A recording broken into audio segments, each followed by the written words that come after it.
In fact, guys, pull up the Alexander Solzhenitsyn quote. Alexander Solzhenitsyn, How We Burned in the Camps, Pulitzer Prize winner, lived decades in a camp. Look, here's the deal. The key to guerrilla warfare, if it comes to that guerrilla warfare, is do not wait in your place for them to come for you. If it ever comes to that point, you choose the battlefield, you choose the time. You don't even need a firearm. A butter knife can get you any weapon you need. We're not looking for that. Okay, let me be clear. But once that path is chosen, once the war path is there, then it's total victory. It's defeat of the satanic globalist. Alfred?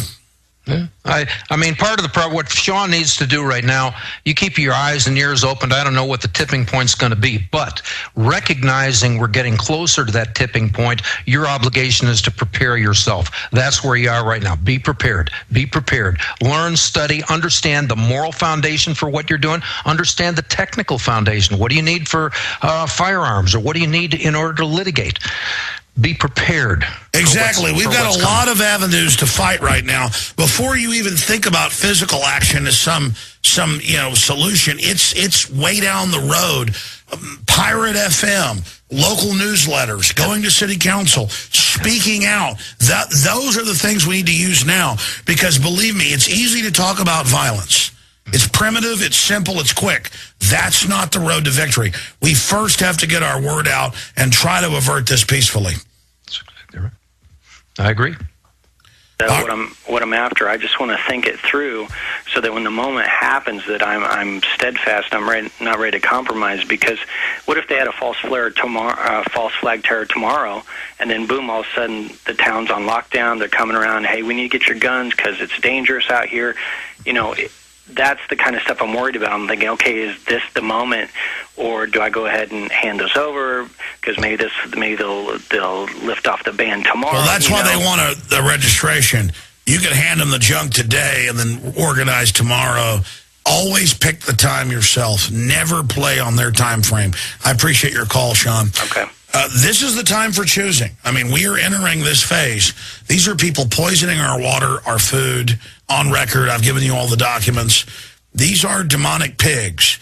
But at the same time, it's time to reach out to those that serve the system who aren't awake. There's the quote. And how we burned in the camps later, thinking, what would things have been like if every security operative, when he went out at night to make an arrest, had been uncertain whether he would return alive and had to say goodbye to his family, or if during periods of mass arrest, as the example of Leningrad, when they arrested a quarter of the entire city, people had not simply sat there in their lairs, appalling with terror at every bang on the downstairs door and every step on the staircase, but had understood that they had nothing left to lose. Oh, that's me, folks. You better believe it. And had bodily set up in the downstairs hall, as our founders gave us, an ambush of half a dozen people with axes. We got more than that, thanks to George Washington. Hammers, pokers, and whatever else we had at hand. After all, you knew ahead of time that those blue caps were out at night for no good purpose, and you could sure ahead of time that you'd be cracking the skull of a cutthroat. Or what about the Black Maria sitting out there on the street with one lovely chauffeur, talking about a commie leader? What if it had been driven off of its tires, spiked? The organs would quickly have suffered a shortage of officers and transport, and notwithstanding all of Stalin's thirst for your blood, the cursed machine would have ground to a halt. Alexander Solzhenitsyn. We'll go back to more calls. Your comment on that. This system feeds off your fear. And that's not just I've had a judge tell a friend of mine that. A judge told him, look, don't show any fear when you're in that courtroom. They feed off your fear. It's the same thing. What Solzhenitsyn was talking about is everyone was afraid to be the first one to fight. Let somebody else fight for my freedom. I don't want to fight for my freedom. Will somebody else please stand up and fight for my freedom? I'm afraid to fight for my freedom. I want someone else to fight for it. That is the attitude that puts people in camps. Or we have the Alamo, where 168 people stood against 4,000 and died, but their sacrifice is known in eternity. Exactly. That's exactly what we're talking about. It's a question of whether you will succumb to fear or you will stand up as an act of faith, an act of courage. And hard to do, easy to say, hard to do, but that's what it comes down to. You know? But then even the Japanese come and put plaques at the Alamo. But again, I get back to the fear of not completing my mission. Do I let them take the guns that are in my house so that I can organize against them? Yeah, there it is. Is life so dear, peace so sweet to be purchased at the price of chains or slavery? Forbid it, Almighty God. I know not what course others may take, but as for me, give me liberty or give me death. That's exactly right. Yeah, that's Patrick Henry right there. That's right. That's right. But, I mean, people thought that's a radical statement. Give me liberty or give me death. That's the only answer. If you're not willing to die, you don't get liberty. Exactly. And there's always some little creature that wants to steal your liberty. There's always some bossy potbelly that's going to try to overrun you. If you're not ready to fight them, then get ready to bend over. That's exactly right. And where does liberty come from? According to the Declaration of Independence, it's one of the God-given unalienable rights. Liberty flows from God. Freedom flows from man. You free the slaves. A man frees the slaves. God gives liberty. There's some overlap between the two terms. But if you want the real deal, that's the brass ring. You're looking for the liberty that comes from God. And you're saying, look, give me God. If I can't get my God-given rights, get me out of here. I don't want to be here. And that's the deal from my perspective. It's spiritual warfare. It's not just liberty in a political sense or a legal sense. It's spiritual warfare. God gave me that liberty. I want it. Well, folks, if you believe in what we're doing and want to see more of this put out to the four winds of this planet, donate at InfoWarsMoneyBomb.com or 888-253-3139. I am dedicated and 100% committed to overrun this enemy and to 100% put my body and my intellect against them, and so is my crew. Donate to us so that we can hire more reporters and get better equipment and at least attempt. Justice be done, may the heavens fall. Duty is ours. Consequence belongs to God. I don't know how this ends, but I am committed, frail and weak as I am. We are kings compared to this scum evil, and we must take them on head on. InfoWarsMoneyBomb.com or 888-253-3139 if you want to donate right now. Let's talk to Trip in New York, then Jeff, JT, Keith, Ben, Ralph, Palmer, Rachel, Don, Donna. Go ahead, Trip. You're on the air with Alfred Adask. Hi, Alfred and Alex. I got two quick questions for you. This would have probably meant more before the supposed Osama bin Laden capture, but wouldn't it have drove Obama's ratings through the roof if he would have all of a sudden announced what we've all wanted and said that he thinks World Trade Center number 7 collapse was suspicious and actually relaunched an investigation with real experts?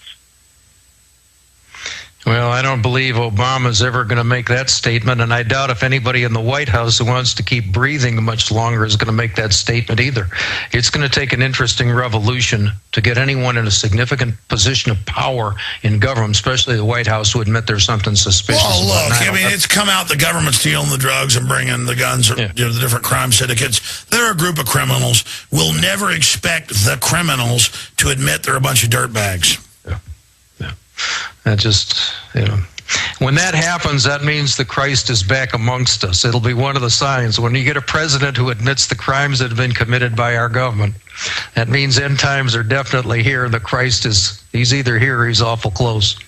Anything else, Trip?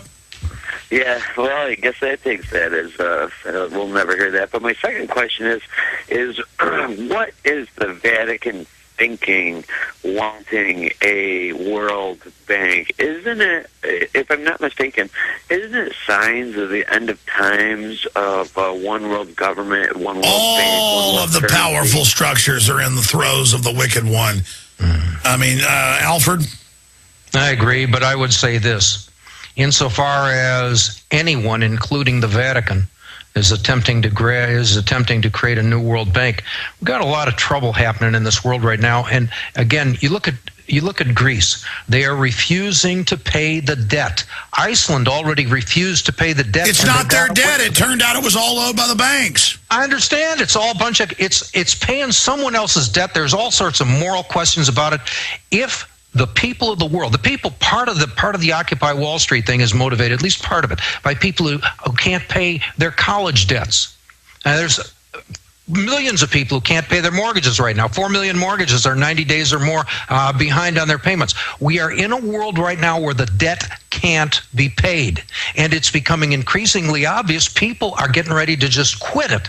When they quit the debt, when they finally say, screw it, I'm not paying. That's all. I'm not paying. How about that? The debt-based monetary system will go with those debts. You're not going to just repudiate the national debt. And it's going to come to that, in my opinion. It has to, because it's too great to be paid. It's got to be repudiated. It's just a question whether you do it now or you do it 5 years from now or whenever. But it's got to be repudiated, in my opinion. If it does, you can't repudiate all that debt without also repudiating the debt-based monetary system. And from my perspective, without knowing the details of what's going on with the Vatican and perhaps trying to set up another bank or whatever, somebody's got to be looking at a new monetary system that's based on gold or silver. We're not going to, the debt can't be paid. I believe the debt-based monetary system's going down with it, and that means somebody's got to be putting a new banking system together right now in anticipation for this failure. At least that's the way it appears to me. Absolutely. You're absolutely right. Thank you, Tripp. Jeff in Houston, you're on the air. Go ahead. Interesting hearing what's happening in your house. We can hear a woman talking to people in the background. God, I love this. I love the sounds of domestic noises. JT in Texas, you're on the air. We'll go back to Jeff in a minute. Go ahead, JT.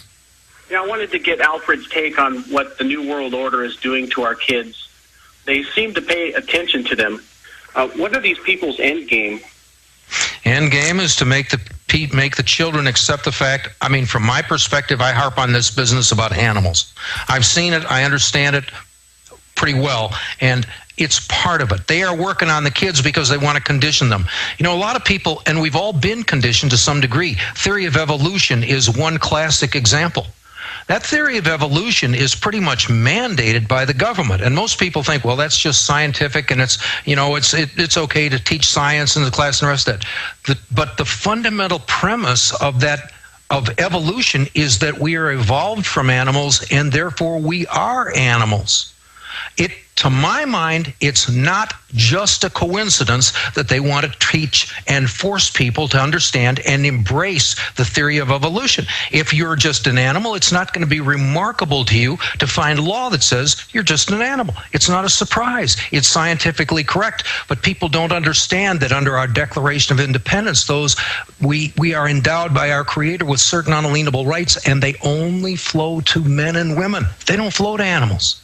If you don't get those God-given unalienable rights, you're nobody. Plus, third sentence in the Declaration says that to secure these rights, governments are instituted among men. They are telling us the purpose of government as envisioned by the founders was to secure to every man, woman, and even unborn child their God-given unalienable rights. Insofar as government can persuade you that you're nothing but an animal, they have no obligation to recognize or secure your God-given unalienable rights. From my perspective, this is central to the problem. JT, does that answer your question? Yes, Alex. Anything else? No, thank you. Thank you, JT. Keith in California, you're on the air with Alfred Adask. Yeah, I just had a statement I wanted to make, Alex. This is more to your audience than to you. I'm not addressing this to the people that are donating and the people that have the bumper stickers and things like that. What I find interesting is you have millions of viewers out there. I think you're at about 170 right now in donations. It's almost like people sat on the sidelines. People can at least donate $1, donate something to this, put this thing to the roof. And they don't even have the care out there. It's like they're watching this as like it's entertainment or something. They don't get involved. I live here in the Bay Area. I might have seen 2 of your InfoWars stickers within the past year on cars. I went up to the End of Fed demonstration. There was 2 of us from InfoWars there. I mean, what's wrong with people here? Are they so cowardly they can't step up? Their own kids are at stake, or their lives are at stake, and they don't stand for anything? Well, Keith, I'll tell you this. I found that once people make that first step to be public, that's a big step. They think they're in danger. The truth is you're in danger when you're not public, from my experience. That's this whole chilling effect. And yes, we're in a depression.